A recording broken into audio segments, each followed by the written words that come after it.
Welcome to episode 91 of the Juicebox Podcast. This episode of the podcast is sponsored by Insulin, makers of the OmniPod, the world's only tubeless insulin pump.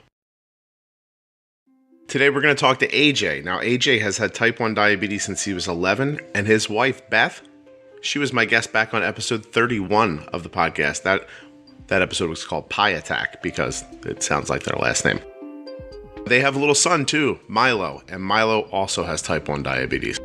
There is a lot going on here in the family, obviously, with diabetes. Lots of good insight. Interesting to hear an adult who has lived with type 1 since he was little start to reflect back on his own health and how he's handled his diabetes based on his son's diagnosis.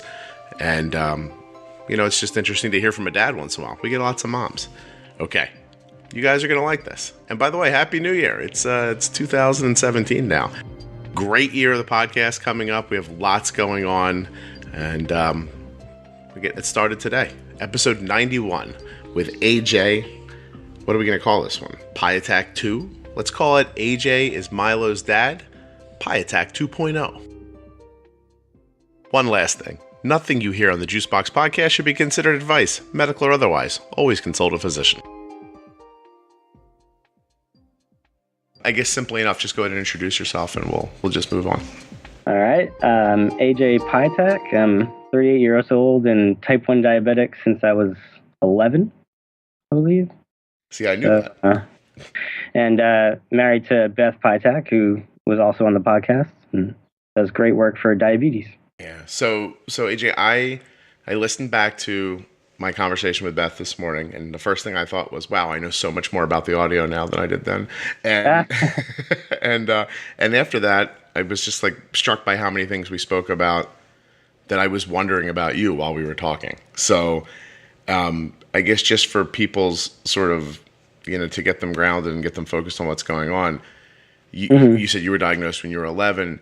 You obviously you met Beth, then and got married and had kids, but your son has type 1 now? Yes, he does. And Beth works in industry in some sort of way. She does, I forget how she put it to me before. That was, you go ahead and tell me. Well, she's at USC. She writes grants and she does research. She's an occupational scientist. And right now she's working with people to do intervention to help them with their diabetes and to get them to see what they're doing better and to manage their disease better. So you guys are about as entrenched in diabetes as you possibly could be. It's unfortunate, yes. Yeah. We talk about it a lot. So I remember when I first spoke to Beth, and it's been a long time now already, the one thing I said was she was in the middle, or you both were in the middle of working on, did we say your daughter's name on the podcast? I forget. I don't remember. Does it feel okay to you, or does this not? Yeah, her name, Nova. Okay. My daughter's Nova, and my son's Milo. Okay, and Milo's type 1 or Nova? Milo is. Okay, yeah. So Milo, you were just looking into a CGM for him when I was talking to Beth. And she was in the middle of fighting for an insulin pump at the time. Like you guys were in some sort of a 6-month waiting period. Yeah, I remember that. Did that all work out? Yeah, everything's great. We have the CGM now, and he's on Animus, so everything's perfect at the moment. Moving along very nicely. Now, I know you use a pump, is that correct? Yes, I just switched over to the OmniPod. Oh, cool. Very nice. Well, it'll make it much easier to do the ad later. And so I tell people all the time, I'm like, I don't book people who use OmniPods. I don't ask anybody what their insulin pump is before we start. But it does seem to be very popular. Nevertheless, so has watching Milo with, I'm really interested because you've been living with diabetes for over 20 years, right? Yeah. It's been a long time now. So does watching him use a glucose monitor make you feel like you want one? I have one, actually. Oh, see that? So how did that happen? Because when I spoke to Beth, you didn't have one. No, it's interesting because Milo's diabetes has kind of catapulted me into a new level of diabetes involvement. Now that he has it, I feel like my diabetes has to be good, if not better than his. just so I can be an example. Yeah, I was going to say, so it's just a parenting idea. Like you're trying to put forth a good example. And exactly. So tell me this then, for somebody who's had diabetes type 1 for over 20 years, were you ever working this diligently at it and it fell off, or you just never were, or where were you before Milo was diagnosed in your own care? It's okay. So it started out where it was very low tech. There was no meters. We were just looking at colors for blood glucose. So I kind of started, as best I could. And at that time, I thought I was doing really good. And they said I was doing good. But it was easy because I think my body was still in honeymoon. It was still making insulin. So I didn't really have to do much.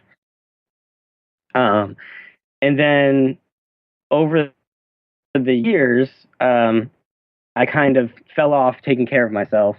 But nothing really ever happened to me. I was very lucky. I'm still very lucky. So there were times where I have no idea what my sugar was. I don't know what I was eating, but I was just okay. And so were you using insulin and just like winging it? I was using, kind of. MPH and regular back then, mixing. And it was like MPH was always, in the morning and at dinner time. The regular was whenever I ate, but it was only 3 times. It wasn't like how you get boluses now right when you eat. Right. And it was like, guess what I'm going to eat in the next couple hours. And so now it's funny, if my friend Mike's listening, I remember when we were kids, like he would sort of get up in the morning. I could see him doing this like making this decision in his head. Like, I wonder how active I'm going to be today. How much am I? And then he'd pull down on the plunger and stick it in his stomach, and we were off.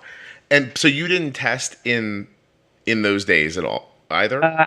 I was testing, but not very well. It was kind of like, once in a while. It definitely wasn't the frequency with which it is now. I mean, now that with the CGM, it's all the time. But even so, I'll still test myself when I eat, just as kind of a habit, because I got into it maybe in my late 20s. I got into the idea of really trying to test a lot to see what my sugar was, because I got curious. Right. Since I had it for so long. Well, yeah. Now, so tell me this. So, because you and Beth have been together for a while, do you think was she aware of the? I don't know how to, like, would we call it laissez-faire, or I'm not 100% sure what your attitude was, but was she aware of it? Do you think, or do you think? She is now. I know that. Only because we have much different views about diabetic care, but. So when I met her, I had been on the insulin pump for maybe a year at that point, because it was right before I met her that I went on it. I think it was around that time. And that changed my life. It made me a completely different person. And I didn't realize that I was very unhappy and sick before I had it, because I was just kind of going through life, and I guess I'm adaptable. So things got bad and you kept going. See, and you're from out here. I'm in New Jersey, but you're from here also, right? Yeah, originally I was born in New Jersey. Did you grow up in sort of a blue collar atmosphere? Yes. And so did I. And so if the drawer falls off, the handle on the drawer in the kitchen falls off, then you stick your finger on a hook and you pull it by the nail. Yeah. And if you don't have any money, you just don't really eat that much today. And there's just kind of like this.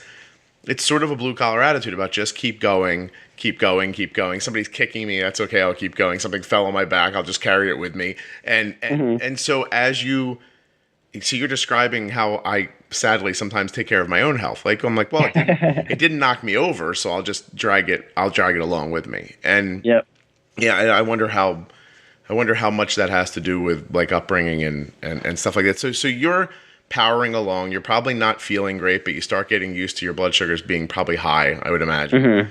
And you just keep going, you put this insulin pump on and blood sugars get stabilized and you're like, wow, this is me again. Like I remember being this person. It was weird. It was a really strange experience because it's like when you don't realize something until it's different and you're like, whoa, what? That's weird.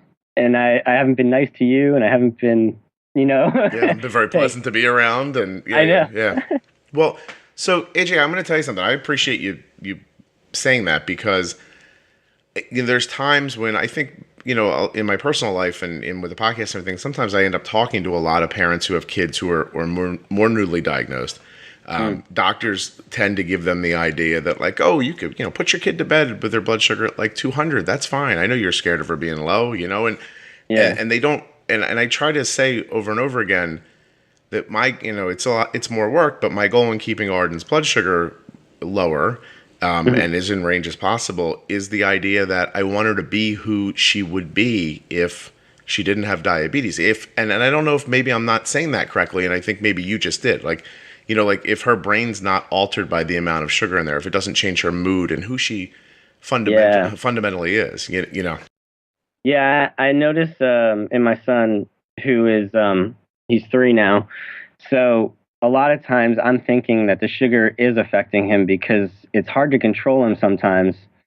And I'm wondering how much of that is sugar related, because I think with a 3-year-old, especially, it's his whole body is changing every day so much. It's got to be affected by those sugar swings. Yeah, and it's difficult to tell in the moment, right? Is this the blood sugar, or are they just regular little kid a-hole behavior? Right? Yeah, like that. As an adult, I'm staring at it and going, "Oh my God, please stop!" But and the worst part is when you're trying to be a parent in that moment, you can't say to your son, "I'm gonna look at your glucose monitor," and if it says you're 80, we have a problem here because because then this is just you, and it does throw things off a little bit, but it's so interesting. So what's it like? First of all, are you a musician? How did you come up with Milo? I am a musician, right. But Milo, it wasn't from music. I think it was just a name we liked. I gotcha. Okay, all right. I don't want to get off path, but that's it's a cool and different. Oh yeah. So, yeah. No, but yeah, I play a lot of music. It's funny because it kind of ties all together. Yeah. Well, and you don't have the easiest last name to match the pentameter of speech with. So, oh, yeah. So you got to go something static. I'll never forget the first remote control car I had. Now, I'm old, so it was a long time ago. But there was this car, and you put a bunch of batteries in it, and then it had this cable that came off of it, and it went to the remote control. But was it really a remote control if it was attached by a cord? Even as a little kid, I thought, that doesn't seem like I'm getting the best deal here.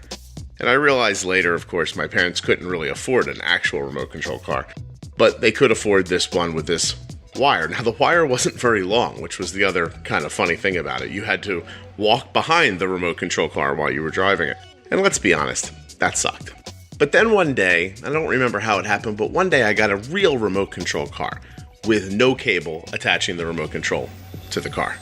And it was as if the skies opened. It had been cloudy and dreary, and my whole life with remote control cars was just not what it could have been. But then one day, magic sounds happened, and I got this car that was not tethered to anything. And it changed my experience immensely. What am I telling you? You need to get an OmniPod tubeless insulin pump. No tubing connecting you from the controller back to the insulin pump. It's all self-contained, this tiny little thing. It adheres to your skin. Everything you need's inside of it, and when you control it, you do it from a wireless controller. Nothing to hang on your belt loop or hide in your bra or anything else. Wireless is better. Tubeless is better.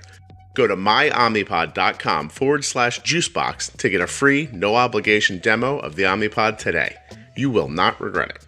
myomnipod.com/juicebox. Start a life untethered today.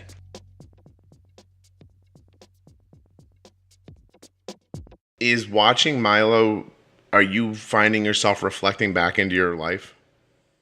Yes, a lot. Mm-hmm. And not just from the regular dad stuff, but with the diabetes too.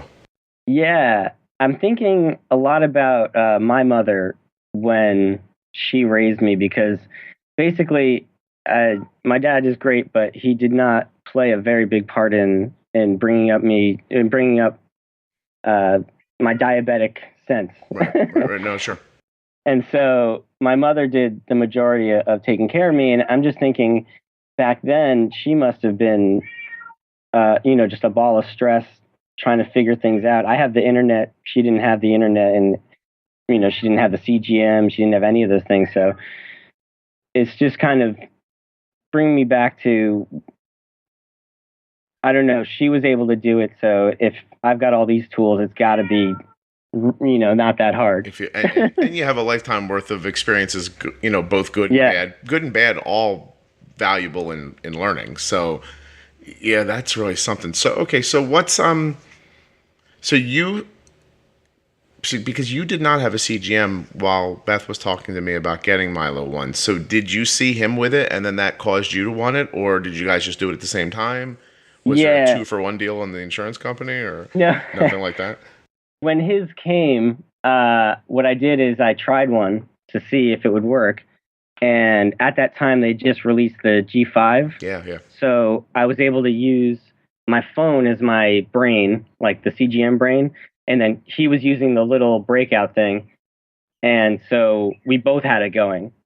And I was like, wow, this is really cool. I should have one of these too. And so after I was playing, I was using it for a while. And then I got it through my insurance too. I kind of revamped my entire endocrinology setup where I changed my doctor. I changed the person that was doing my pump stuff. And they hooked me up with all the new diabetes tech. Wow. Which has been great. Yeah, and good for you too, because it's so easy just to get in a rut and say to yourself like, well, this is how we do it, and why would I change? I'm waking up in the morning and everything's okay. So like why? But sometimes this stuff makes such an evolutionary leap. You sort of have to pay attention to it. I mean, have you had an A1C check since the technology switch over? Like since the OmniPod and the CGM, have you? I had one, which was like the most recent. I only been wearing it for a month or so. Okay. But it was 2 points lower than what I initially tested at. And I'm pretty sure my next one's going to be lower than that just because, yeah. But that's crazy. I follow it. It's crazy. Yeah. It's crazy because I didn't have it before and it's been available for a while. And I think I'm mad at myself, for letting it go that long before I was tried it. And I can understand. I can definitely understand that. It's I would beat myself up over putting something in my Amazon cart, not buying it, and the price went up. Yeah. So I do the same thing. Exactly. You just sit around going like $9. I could have acted, but this is obviously a much bigger thing, and at the same time, you're getting a real look into it. So how is it? I mean, I know how I keep my daughter's A1C where it is. So what has adding the technology allowed you to do? Are you sleeping at better blood sugars? Are you more stable than you used to be, or have you been able to eliminate the spike? Or I'm much more stable. I'm sleeping with good sugars when I do things correctly. I've realized interesting things that I never noticed about my blood sugar and the way it works, especially sleeping wise. Because that's something where you never tested when you were sleeping. You never knew what your blood sugar was before you have the CGM on. And so now that I know where my blood sugar is going when I'm sleeping, and the fact of even if I bolus for anything at night, if I go to sleep and I don't do any activity, then it just stays there. The insulin won't do anything. Okay. And it's been kind of interesting to see that. Is your basal different at night? It changes, but slightly. Not enough that you would think that now the bolus is acting like basal, maybe, or no? Yeah. Because when Arden's blood sugars get stuck, I temp basal and bolus, and so I've just been in the last couple of weeks, and the way I put these podcasts up, people are going to hear me say this like 10 episodes apart, but in the last couple of weeks, after interviewing Scott and his wife, who, oh my gosh, whose name I know and has just completely escaped me, but they made their own pancreas. They have the artificial pancreas. Yeah. DIY. I saw this episode. Yeah, right. And so as one of them was explaining to me that it's not as much bolus insulin as it is basal insulin, and like this thing's making basal decisions, and it just made a lot of sense to me. All of a sudden, I was like, we don't play or manipulate basals as much as we should because it gets to be a set it and forget it kind of an idea, and that makes complete sense. There's no way me with a person who has a pancreas that's working. There's no way that the amount of insulin my pancreas gives off at 10 a.m. is exactly the same every day. You know, and I started wrapping my head around that a little more. Yeah, so we had it's really interestingly the other night. Arden's not really up to putting her CGM on herself, and she really kind of only likes me to do it. So I was out with my son, and I get a text message from my wife. Hey, Kelly. Kelly calls me, and she's like, "Hey, look, Arden just got out of the shower. Her towel got caught in her CGM, and it just popped it right off."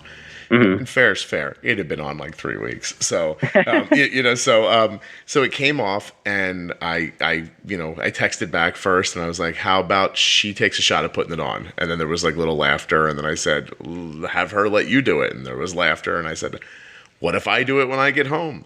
And so I get home, and in the hour and a half that I was gone, her blood sugar went up pretty significantly, and no one really noticed. And so I get home and I test, and I can remember she was 266. And the last time I saw her CGM before it came off, she was at 83. And so I said, okay. And I doubled her basal rate for an hour and bolused heavily for the 266. And then as soon as I checked her 45 minutes later, because now I just put the CGM on, I didn't have it yet. 45 minutes later, she was 165. And at that point, I killed the temp basal increase and then let the bolus ride itself out. I think at some point last night, maybe hours after that, she had to have like half of a juice box to stop it from being a little too low. But instead of taking 5 hours to get the 266 down and like kind of nickeling and diming it, I just like kind of stamped it out pretty quickly. Yeah, that's smart. And without the Dexcom, let's say, let's be clear to people. Like I wouldn't have probably done that if I was back on just like injections or shots or no Dexcom, but it feels safe as a backup. And at the same time, I know if I just bolus, it's not the same as bolusing and changing the basal. So, and I'm sure there's somebody smarter than us that could tell us why that is, but I just know that it works that way for us. So. Yeah, no, I mean, it makes sense because you get those, like, the way I see it, when blood sugar goes up, the more it goes up, the harder it is to get back down. So I could only imagine that, yeah, if your sugar's up at 400, double basal plus the bolus only makes sense. Yeah, and, along with hydration and all those other things, it would work. But, yeah, I say a lot, like, I think it's much easier to stop a low or falling blood sugar than it is to affect a high one. It's easier in time and sometimes in effort also. Because when you're high, you're like this much, and then an hour later and 90 minutes later it hasn't moved, and you're like, huh. But then you have that feeling like, well, I guess I should wait to see what the rest of the insulin action does, and then nothing happens, and you bolus again, and before you know it, like it's 6 hours later, and you're still like 180 and trying to figure out how to get it down instead of just being done. So okay, so. You said your A1C went down 2 points in just a month of using this stuff. What do you think the major difference is for you? Is it, because I want to say it's going to be pre-bolusing, but I can't wait to hear what you say, actually. So, but the difference now that I've got the CGM. Yeah, what do you think what's the big decision you made that you think had such an effect? I guess, knowing where my sugar was before I started eating something, it's just something I never really did. So now, taking into account whatever the blood sugar is as I'm bolusing it's simple and stupid, but it's something I never used to do. It would be bolus. I used to have a Medtronic pump, so I'd bolus for the food, but not take into consideration the glucose. Just kind of figure, my sugar's somewhere around normal. Though it wasn't. You just... it wasn't. Yeah. Or it could have been. Or maybe it was, right? But with now, I'm seeing where it is all the time. I'm just always taking into account the glucose at the same time I'm taking into account the food, which is what you're supposed to do. And it changes... It changed everything. It just changed the way I thought about taking care of myself, because now that I knew it wasn't right, I said, it must have been wrong here. It must have been wrong here. So now it's just easy to keep it as a flat, flat line. Because you can just bump the line around now. Like now when you see, now when you see your blood sugar is 130 even, you can go, oh, geez, something's didn't work out. And here's a tiny bit of insulin. I can bring it back down to 90. And you can, it's more about, I always say it's like more about bumping the line around than it is making these big grand changes. And, definitely. Yeah. So earlier in the conversation, and I want to make sure to get back to it, you said that you and Beth have different thoughts about management. And did that come up now that Milo's diagnosed, or did she disagree with how you were handling yourself before him? Well, I think she's really great at what she does, and she has her method of doing things. And because I've been doing my diabetes for so long, I've got my old silly ways of doing things. And so a lot of times we'll argue about things like carb ratios or how much to bolus for something for Milo. So it'll be like, oh, that's 17 carbs, and I'll be like, I think it's 12, And we get into those kind of silly arguments, but sometimes we can really get set in our ways where, I mean, it's your child's life, so you're kind of gambling with a person, and it makes it the outcome seems so much more important. And it's funny because when I spoke to Beth on the podcast before, and I should at some point I'll let people know what episode that was, but I asked her about that very thing because I brought up some of the issues my wife and I have had where it is like, well, I think this thing would be better to stop this low, and she thinks it's that, or she thinks it's this much insulin, and I think it's that much, or because I'm so much more involved than she is, and I don't really, my carb counting is, I'm a little more about how it feels. Like, I'm like, oh, I think, this much, I think it's this much carbs. But then I'll ask, well, how much insulin is that? And when they tell me, I'm like, just, let's make it 2 more units. And my poor wife's like, why? Like, based on what? Not like she's arguing with me, but she's like, how am I supposed to do this if you're randomly adding insulin? And I don't know how to explain that to her. Yeah, it's the diabetes Jedi mind trick. It's my mojo. Like I can't give you my mojo. It's mine. And I only have it because I spend more time in and around it. So that's really something. At some point, one of you is going to get proven out right more than the other one. And then, well, something interesting that we realized is that if it's just me taking care of him, I can keep his sugar perfect. Right. And if it's just her taking care of him, she can keep his sugar perfect. But when we mix and match our methods, it goes up and down. And your methods are different enough, but they both work. Yeah. And I think it's about timing. It's about, knowing how much she has on board and how much you're counted for and things like that. I genuinely have come to believe that most of the management is the timing and the amount of the insulin. Most of it really, if you pre-bolus, for instance, at the wrong time, it could throw off the whole meal. 5 minutes one way or 10 minutes. Sometimes it's worse. Sometimes, like you're saying, you could be 150 a half an hour before dinner. I would bolus then. If I really knew I was eating in 30 minutes, I would get enough insulin going for 150 blood sugar 30 minutes before dinner that her blood sugar would be more like 90 and hopefully falling at dinner time. Then let the food start going in, and then I'd add the rest of the insulin. And if her blood sugar was perfect before dinner, then I'd do our standard pre-bolus is about 15 minutes till it starts affecting her blood sugar. So, and not affecting it in a way like, oh, wow, look at it dropping, but beginning to move so that as the food goes in and it starts going up and the insulin starts going down, and then hopefully that tug of war happens at 90 and not wherever else you could end up having it, because you mistime if you do a pre-bolus 10 minutes too late, then your 90 blood sugar at a meal could be 180 and rising by the time the insulin's having any real effect on it. Yeah, I heard you were talking in one of your podcasts about overlay projectors and taking the 2 overlays and sliding them. Did that make sense to you? Yeah, it's just something I thought about.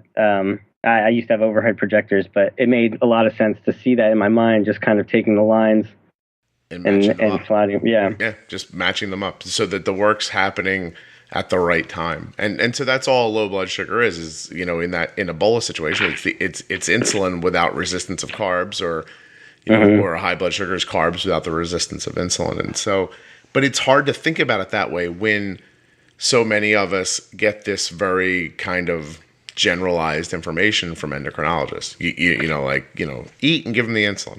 Oh, great. Yeah. Oh, wait, his blood sugar is only 300 an hour after, but it came crashing back down at 2 hours? That's perfect. I'm like, that's not perfect. How is that perfect?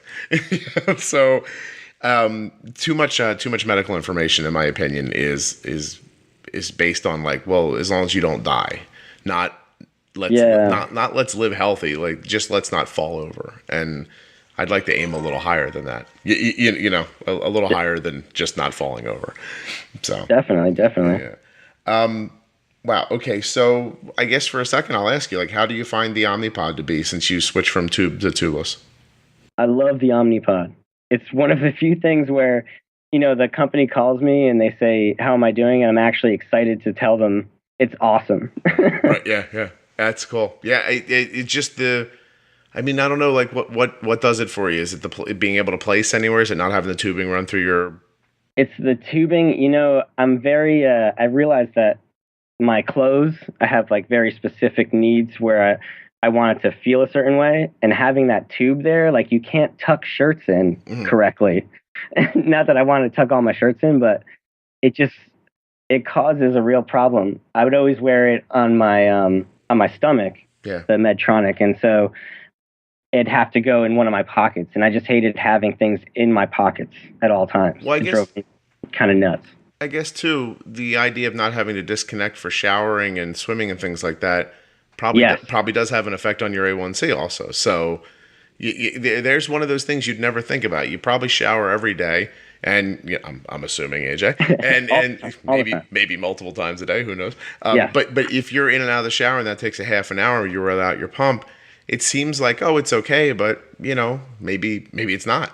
And I think you're right, and I think it's not only that, but I have a feeling that taking the pump off and putting it back on, I'm losing insulin out of that. Like it's kind of because of the way your body is after you get out of the shower and you're kind of sweating. I think that sometimes you're losing insulin by doing that. More of a gap than just the time you're disconnected, do you think? Exactly. Yeah, that's what I think. I don't know. Listen, it's your life. If you don't know what's going on, who would? So I'll take your opinion on what's happening. All right, cool. All right, well, you know what? Now I don't have to do an OmniPod ad, and I'm not sharing the money. I'll charge them with you. I'm sorry, but that's really cool. It's one thing to say it to people, and it's another thing to hear it back from somebody else who's having just very similar, experiences. And forget the OmniPod for a second. It's just, I think it's important for people to hear, like, some things they do as a matter of course that someone told them is fine, like, disconnect for a shower. It's not fine, but it's also not going to help you get to where you want to be. And then later when you're trying to figure out, why is my blood sugar high, or, how come I can't get my A1C where I want it to be, you never go back and say to yourself, oh, I do disconnect for a half an hour every day. And maybe, like you're saying, maybe that half an hour really is 90 minutes worth of effect on you. Because, you change a pump and sometimes they're not as effective when they first go on. And who knows if that's happening every time you reconnect. And you're just adding more variables that you don't need to have to think through. It's more variables in a path where you want the simplest thing. You want insulin in your body. Yeah, and that's sure. it. Yeah, you just want to go. So let's talk a little bit about how you guys are handling Milo. So he's only 3, but he's in daycare, right, of some sort? Yes. And now when I talked to Beth originally, you were going and giving him shots and handling his insulin. Do you still do that now that he has his pump? Yeah, now I go to deliver the carb-free snack and do the bolusing on his pump and figure out what he's eating for lunch and stuff. And they just don't, the school's just not interested in being involved in that? Or it's interesting. Some people are and some people aren't. There's aside from that, there's some political things about who can take care of him and who can't at the daycare. But I think we're really lucky because the teachers he has right now, one of them is a diabetic, and so she's very involved, and I feel safe, talking to her about all the things that are going on. The other one wants to know. So we have a good situation right now, but we've had substitute teachers come in and things got a little bit crazy. Yeah, they get messed up pretty quickly, and understandable. It's you coming into the middle of it out of nowhere and you don't know what you're talking about, and probably not real excited to try to figure it out. There's parts like in 6 hours I'm out of this, So exactly. I don't know if I need to start learning about this kid's diabetes. But how is he? Do you guys have?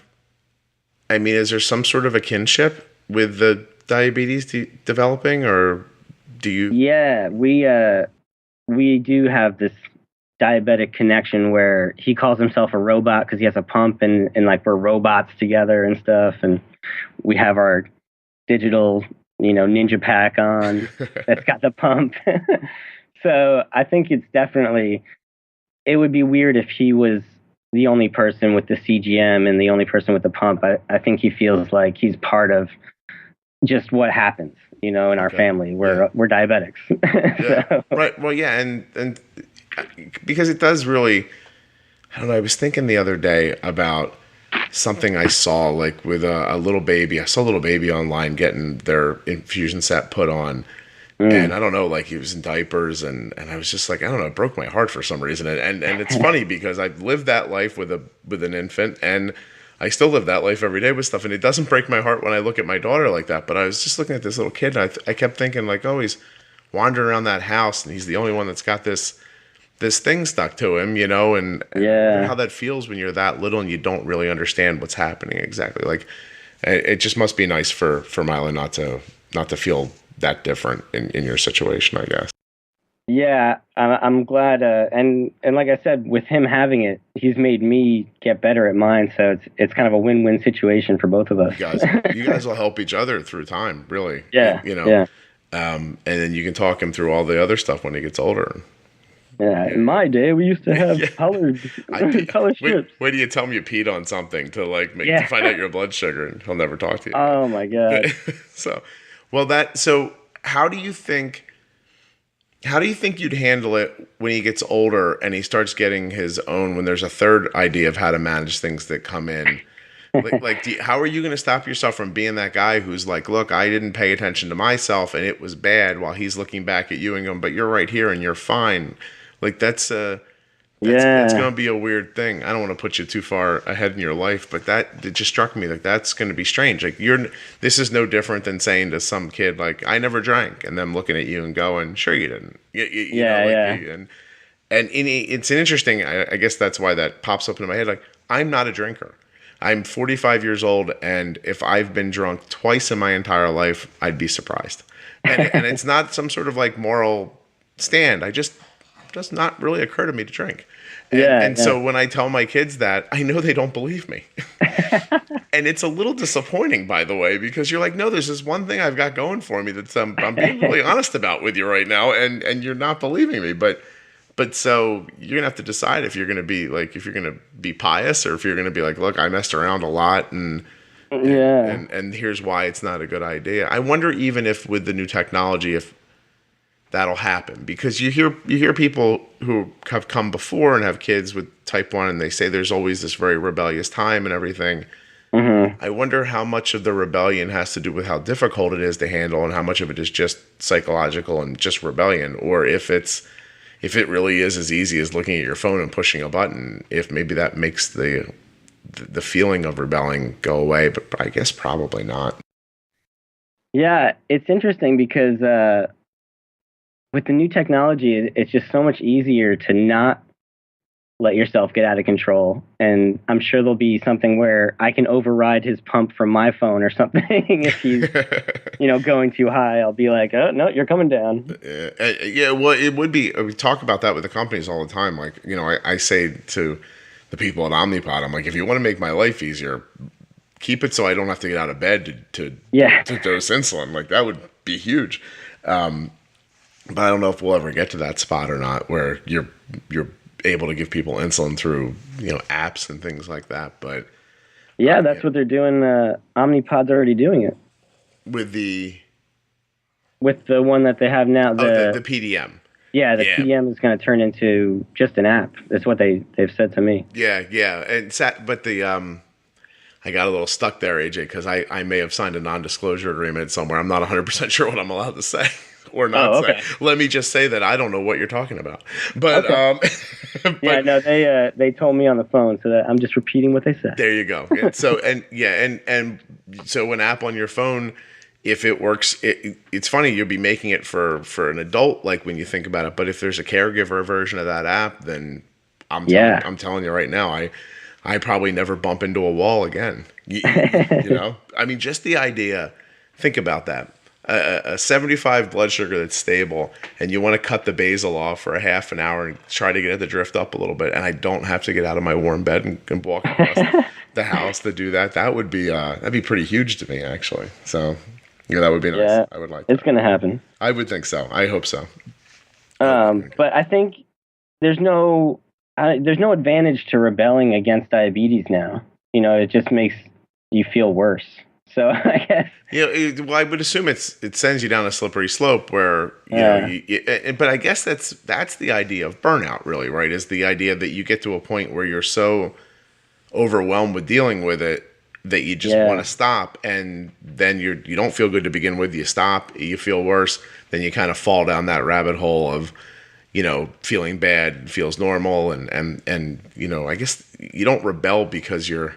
I don't think any rebellion from a child starts with "this is my goal of rebelling." Like you know, like I guess it just happens for some people and doesn't happen for other people. So it might be a very random thing that you know. Well, unfortunately, I was that's my high school years was not, you know, doing my diabetic duties and taking care of myself. So hopefully he doesn't follow my path. Yeah. Well, what do you think? What do you think in high school got you off the path? Because I don't know if you've heard it or not, but I interviewed Victor Garber a long time ago. He's an actor who's been in a million things, and if you don't know who he is, if you saw his face, you'd be like, "Oh my God, the guy from Titanic! Oh my God, the guy from you would know him." And he left home. I mean, he's in his 60s now. He left home when he was 16 to go play in a band, I think. But said that he always took care of his blood sugar. He always had a feeling for how important that was, and never really didn't do what he was supposed to do. Now, given the tools he had 50 years ago were not great, but he followed through with what he was supposed to do, even though he didn't live at home at 16. And so when you were in high school, what was it that got you off of paying attention to it as much? I think a lot of it was my doctors at the time. I really didn't like my doctors, and I felt like they didn't treat me like an adult because I was still going to pediatric care. And so at the time I was like, I'm not a kid, you know, I don't need to do this. And I think it was some of that. You just sort of planting your flag. And yeah. And that's something. So, I mean, you know, my son's 16 and he, you know, sometimes it's the littlest things where they push back and you're like, why this? Like, this you're going to resist on? You know, the silliest thing. But it's funny too. He just started driving last week. He got his permit, and now now he's critiquing me when I'm driving. I was like, look, buddy. I was like, when you can stop at a red light without snapping my neck back and forth, then I will take your advice. But it's interesting where you kind of feel your oats a little bit and where you want to push back. But oh my gosh! All right, so do you have goals for Milo's A1C, or do you think of him more as like day-to-day goals? I think my goal is to not obviously have it go above, you know, I don't know what is bad now, 7 or whatever. Where the guidelines sit. I think the ADA guidelines sit at 7 now, right? And and some people find that unreasonable and difficult to obtain. And the ADA says that for long-term health, you're going to need to stay under a 7.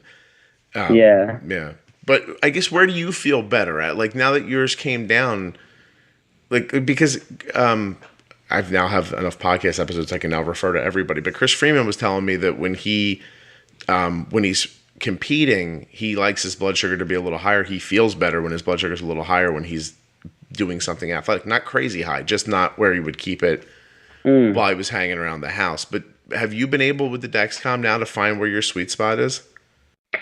Yeah, I mean, it's interesting. If I don't eat and I just kind of, let myself go without doing anything, I'm at 100, like almost perfect. And it feels amazing just to kind of ride without any food. Food introduces lots of complications into it, but let me see what I am now. Hang on. I'm 123 right now, and I feel awesome. So, yeah. Arden's blood sugar is 120. Awesome. She bolused for lunch about an hour ago now, and that's good. Yeah, and she's about 120. So this was a tough lunchtime because she got low before lunch. So we were doing a bunch of things we don't normally do. Which, and you know what, too, that's a real benefit of the CGM there too, because when her blood sugar was 65, and we treated with some carbs that I knew were fast acting, 5 minutes later I was able to bolus her insulin for lunch without feeling nervous about it. Yeah. And so that's stuff that happens. So you feel good. You feel good with your blood sugar around 120. Yeah. But is your goal lower? Not really. I find myself, if I go around 70, I start getting low feelings, like low blood sugar feelings. And it's actually worse when I'm down at 70 than I go below that. I start to not feel them.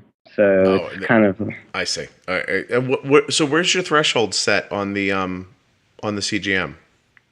Let me see. Where's my settings?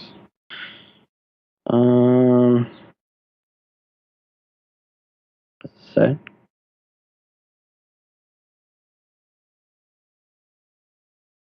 $70 to $250. Okay.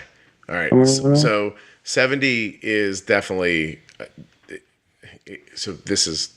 There's a study that's now in the past when people are listening to this, but it's a podcast episode where Dexcom gave me some information from their studies, and it says where most people. The information it gives you will tell you that if you set your thresholds at certain places, the study shows that your A1C changes by just where your thresholds are. Interesting. Yeah, and so and I would say to you that like Arden's high threshold is set at 130 because I want to be able to react to it. And I bet you if you slid, not that I'm telling you what to do, but I bet you if you slid your 250 down, that you would have, I don't want to say like tighter control, but you'd have more time to react, I guess. But a lot more alarms too. And that's the other side of it, right? Is more alarms is not something. So is that why you're at 250 to avoid the alarms? How often do you actually get to 250? Not that often. If it's happening, it's at night. Yeah. It's one of those things where I'm still working on my nighttime, but I'm looking at my 24-hour. But so that's interesting because as a person who's been dealing with diabetes for decades, your higher threshold on your Dexcom is less about your management. You're not having trouble keeping your blood sugar down. It's about noise. Not wanting to hear the alarms, right? Yeah, exactly. But now, where's Milo's high threshold at?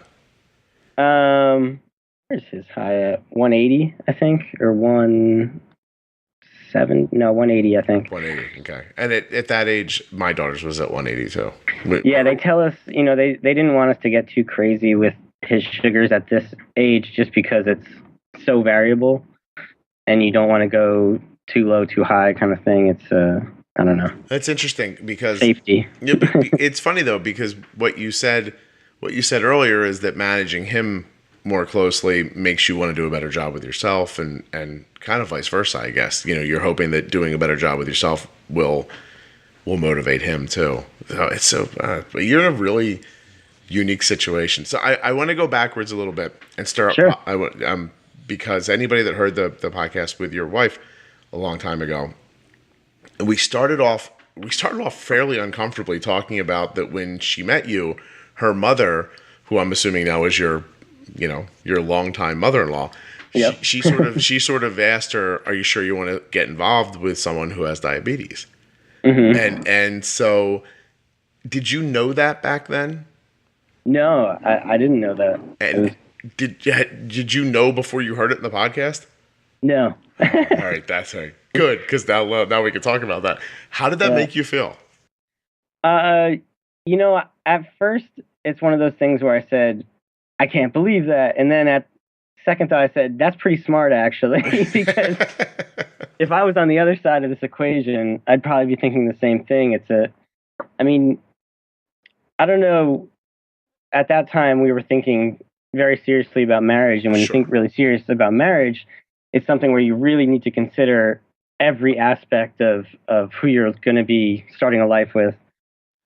And I think, we both knew that we wanted to have children, and the idea of our children maybe having diabetes was actually really scary for both of us. And I don't know if that's why it happened, but it was one of those things where I don't know if I wanted to have a child with diabetes, but unfortunately I couldn't control that. So it makes sense. And I'm not, I have no...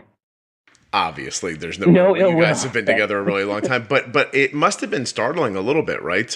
Because it's like anything else. It's, wow, you mean like while I was coming into the house and smiling, and I'm like, here to get Beth, and she's like, all right, buddy. And I've already told Beth to back off of you, but it's not working. And so, but it must have been interesting to hear that, and at the same time, it must be interesting for your mother-in-law to see that. How wonderfully everything worked out for you guys, and not that, and that this didn't have that big of an effect on you. So I guess my next question is, now that you've gone through the idea of, I'm not sure if I want to have a child because I'm scared it'll have type 1 like me, and now Milo's been diagnosed. But this is a tough question, I guess, if your answer is different than I expect it to be. But would you go back and change things now that you know how it is? No. And why is that? I think that's the important part of the answer is what, now that this fear came to light, why is it not so scary you would take it away? It's, this is a pattern in my life, it seems like, where anytime I'm really worried something's going to happen or I'm fearful of something, it's going to happen. So maybe you just have good intuition about what's coming. I guess, I don't know. So I always feel like a while ago, I decided, okay, I'm going to face every problem like head on. I'm going to attack everything. Mm-hmm. And it helped because I kind of anticipated that everything was going to go wrong. And then I was prepared. So, well, AJ, I don't find that funny because I know my wife does not enjoy this about my personality, but no matter what decision I make, I reverse engineer most of my decision making by starting with what could go wrong. Yeah. And if the what could go wrongs are too big, I don't even bother with the what could go rights. I just shut it down and I go, that's not for me. But, and maybe that's not a great way to do things. And maybe it's not, to be perfectly honest, my life's going pretty well. It served me fairly well. Yeah. And it's kept me from making a couple of bad decisions where, sometimes whimsy, I'd be like, you know what I should do? And I could just imagine. Hang gliding. 6 months down the line, I'd be like, I can't believe I did. That was a terrible idea. I should have not ignored the idea when I said I think I could fall from the hang glider. But yeah, so I don't think that's a bad thing. I think it's a way of thinking about things. It might be a kind of a male way of thinking about things. I don't think know. It probably is. Yeah. But I know my wife doesn't like it. I know she doesn't like when she's like, we should do this. And I start with like, well, this could happen and this could happen. And I'm 4 things deep before I still feel very positively about some of the other possibilities. But I always lead with, well, what if the house burns down? Well, that's really cool. I think it's good to hear for people that having a child with diabetes didn't adversely change your life. It doesn't adversely change how you feel about Milo or his prospects or anything else. Because it could be easy in the early days of a diagnosis when you haven't lived with diabetes at first to really think, wow, this is going to just steamroll us. Yeah. And it doesn't. It doesn't have to. Obviously, I think a lot of it is just sort of attitude and perspective, maybe. In the beginning, it's interesting because like you, I'm always thinking what could go wrong or what's the worst thing that could happen. But in the beginning, I was really worried about whether or not he would embrace it or just reject it. And I think that with his attitude, the way it was, really not being upset about it, but saying, okay, this is what I'm going to do. This is my diabetes. It really helped, and that was something that, if he had rejected it, I don't know, we'd have a different conversation maybe about. Do you ever worry that he could end up just by association blaming you for it at some point? Yeah. I mean that, and maybe he loses his hair. He'll blame me for that too. I don't know. But I think I thought about it for me, and do I blame my genetics and stuff? And it's hard because it makes me actually interested to know why. Why I have it. Yeah. Because you don't have a direct connection behind you as far as someone with type 1. Do you have any endocrine issues in your family? Well, my grandfather was diagnosed, but it was a long time ago, and it was before the technology was good, and they said it was type 2, but now it could have been type 1, and maybe he had it longer. So I think there was issues, but my dad has it now, and it's type 2. It's not he has it because he doesn't eat good, and and he kind of fell down that path. Well, I think that the reason I brought it up, the reason I asked you, is because you're being so open to begin with. But at the same time, I do believe that there are a lot of parents whose kids get diagnosed have that that I don't know, that kind of horrible feeling like, oh, it's my fault, which I think is I want to say to anybody who's listening, like, that's ridiculous. If your kid needs glasses and you need glasses, to say that your kid needs glasses is your fault it's pretty short-sighted. We can talk about, no one asked you to be born kind of a situation and that kind of an idea, but I get the stress and the pressure and the guilt that comes with it. I genuinely do. And at the same time, it's not valuable for you to sit around wondering, and even if your kid turns to you one day and in a moment of, anger or frustration and says, this is because of you, you could be like, look, man, it ain't because of me. Yeah. And let's stop. That's not it. We're in this together kind of thing. But I don't, I'm so interested to, obviously it's years and years away, but it's such an interesting thought about how he'll embrace it or how he'll come back to you with it. Or maybe he'll just be upset about his hair and not even think about it. Yeah, exactly. It's going to be something else. It can't be diabetes. It's too easy. Yeah. Well, AJ, we are coming up on an hour. Do you want to tell your mother-in-law how much you love her, just in case she's listening to this? You are the best. No, but I think she's really smart, and my wife is very smart too. So. Well, yeah, I mean, I was really, the reason I talked about it with Beth back then is because I wanted to show people that I genuinely think some people think maybe because my kid has type 1, will they have trouble finding a real good relationship?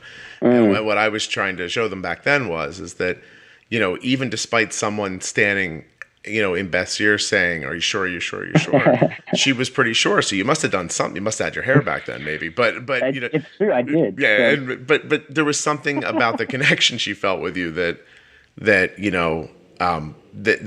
made her want to overlook, all kinds of things. I'm assuming you're not perfect. So, and and at the same time that the diabetes wasn't, when she answered, it was really clear, like the diabetes wasn't a big issue for her. It wasn't a concern.